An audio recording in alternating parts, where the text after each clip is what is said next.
So instead of feeling like something is evil or demonic because it's different, maybe just be more open and aware of what it's doing for you.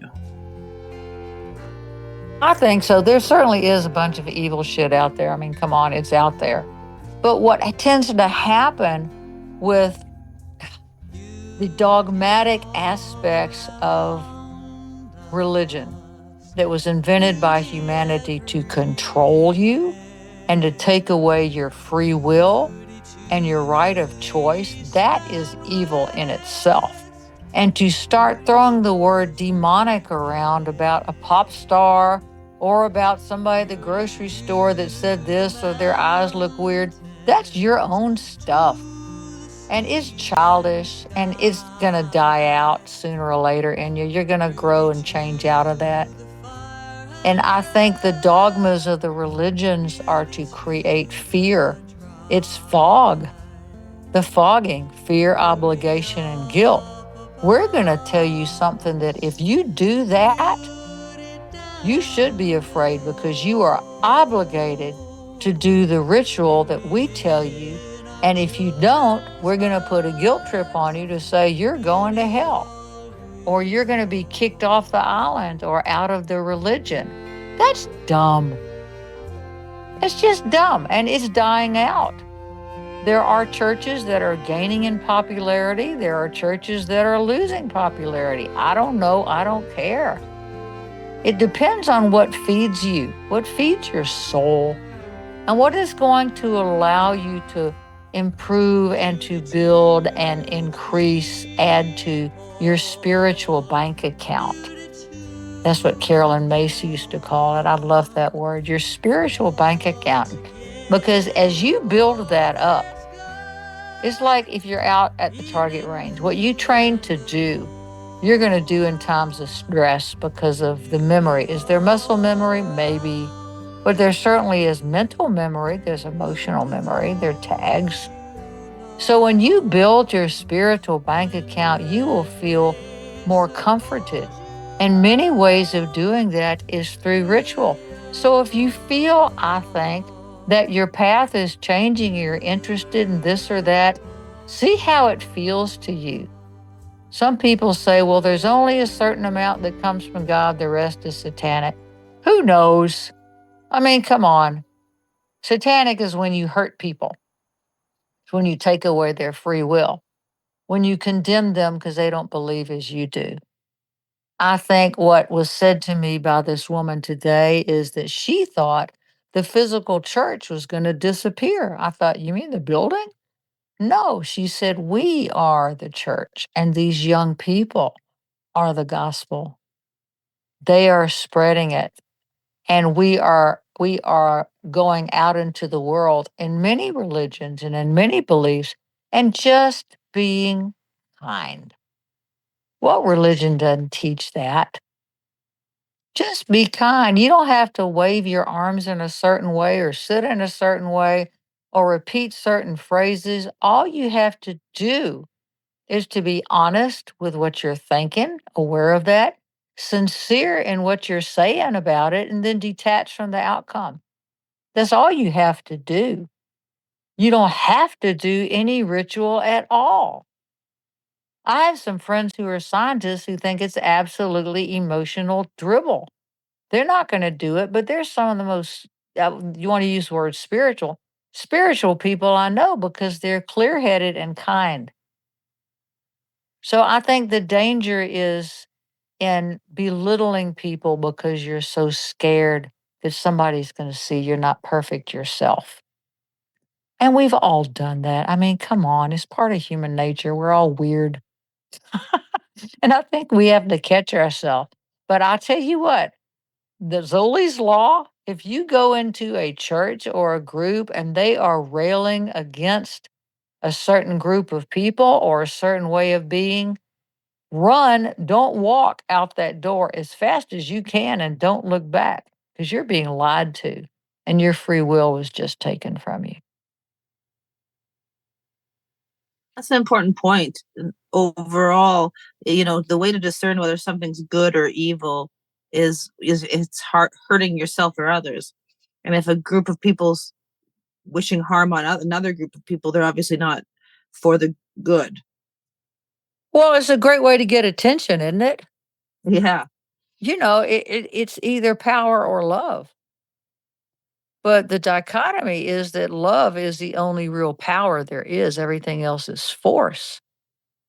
And dogmas will force you.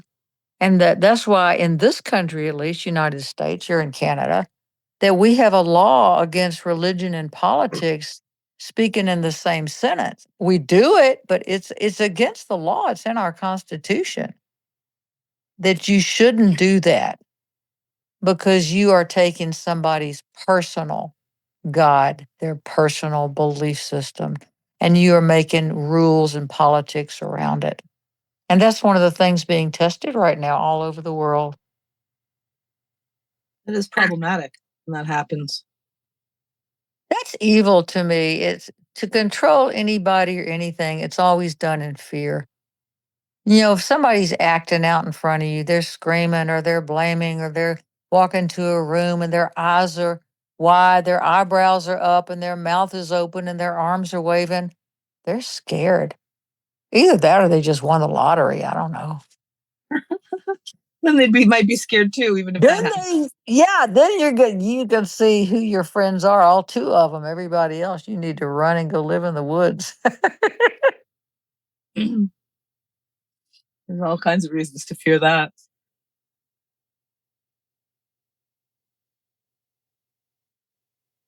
Do you think there's a solution to the practice of dogma and the fog you're talking about, fear, obligation, and guilt? Is there a way to sidestep that? Oh boy, it's just part of life.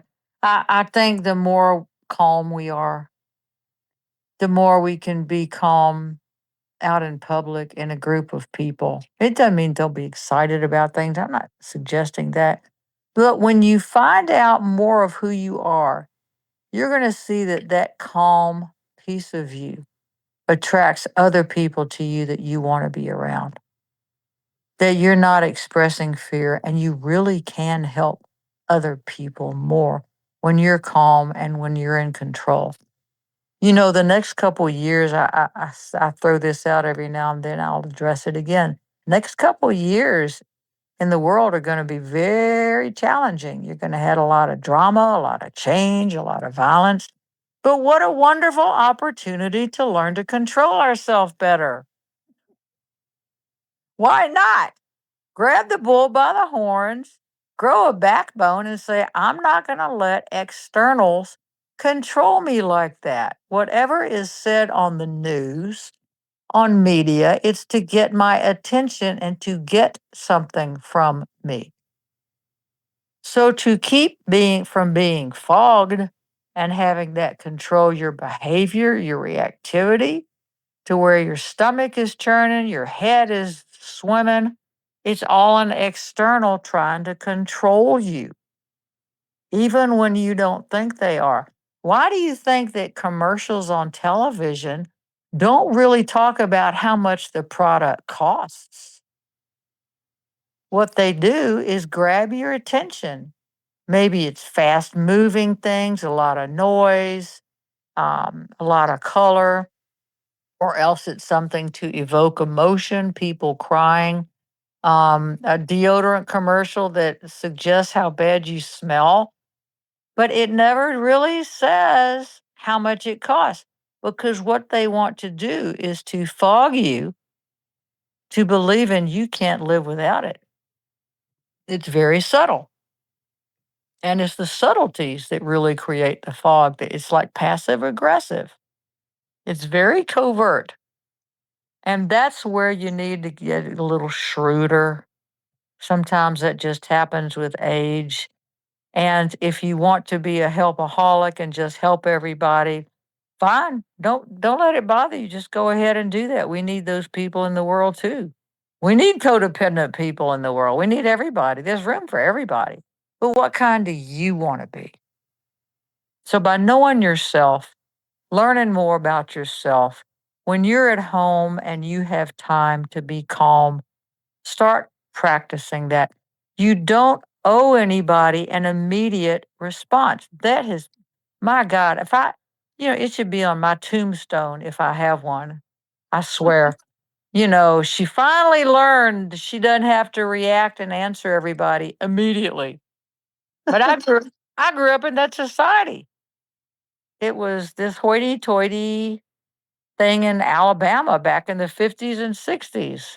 Might as well have been the 30s and the 40s, and so it took me a very long time to go, wait a minute, because I would get myself into obligations. Now, if somebody says, Zoli, do you want to, before they even get it out, I just say no.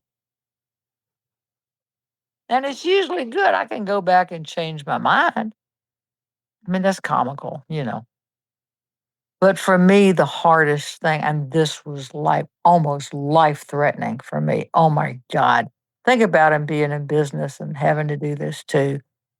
But if somebody says something to me, I now know I'll wait a couple seconds and I'll see what I think about it, what I feel about it, and then I'll answer. But I'm almost 72. It's taken me all this time. That finally kicked in maybe 6 months ago. Oh my God, I can do that. And I'm not going to have the Patton's Third Army ain't going to come in my house and cart me off. So we have these emotional self fogging things that we do to ourselves. We're afraid that we're obligated to do or to say, and then we feel guilty when we don't. For people pleasers who are so quick to say yes without even thinking, that slight pause for a moment is just a really simple but effective way to maybe go, wait a minute, why am I agreeing to this? What am I getting myself into? Yeah, it's a scary thing. For me, autism played a part in it too, because I couldn't recognize people's facial expressions. It took a therapist I had when I was maybe in my, how old was I, 40s? Maybe mid 40s, that she gave me a sheet of paper with all the facial emojis on it. Said, go stand in front of the mirror and practice these. I thought, well, they mean nothing to me. It took me months. I couldn't look at people in the eyes because I didn't know what I was looking at. Like, why would I do that? So I had to teach my brain different behavior. And this is what I'm talking about, to keep from being fogged by yourself and by others. You're going to have to do some neural reprogramming to keep your body from having to react to a threat. And it feels like a threat. It's ridiculous. If a 5-year-old came up to me when I was in my 20s or 30s and asked me something, I would feel immediately I had to answer it. And I was usually something I didn't even want to talk about, or I'd get myself into stupid situations, things that I didn't want to do, then I had to get out of it. So, this is where learning over the years to know yourself, to know what you want. What do you want? What do you want? What feelings do you want to have? And if somebody's fogging you, I can guarantee you, if you can find out what they're wanting you to think about them, what are they trying to convince me of right now? The minute you meet somebody, you think to yourself, what do they want? And what's the connection? It can be good, bad, ugly, big, dangerous, loving, life change. It can be anything. But if you can discern what they want, you can usually do it by knowing who they are. What's your situational awareness? Why are you meeting this person? What's the point? So, that is one technique that you can do to train yourself when you meet people, to pull back your energy field, to shield up, because you are not obligated to give them what they want. You're not. And that's hard. That's a hard one to do. It certainly isn't social, is it? No, it's not what we're taught or brought up to do. So we're not practiced in it. We need to learn and have a muscle memory of being able to do that. Yeah, I think the generations coming up, they're much better at it than we are. They're all not hyped up about the races and sexuality. They're like, yeah, whatever. So we're the changeover generation here, the people that are going through this, because within a couple years, you're going to see a different world and it's going to hurt. This is going to be hard. You're going to have to get tough. You're going to have to scrutinize your life, get things or people out of it that aren't good for you, but you're going to have to find out what those mean to you. There's no other way. We have to be able to survive our changes and our challenges, and you'll have them because that's what life is. It's not so bad. We'll get through it.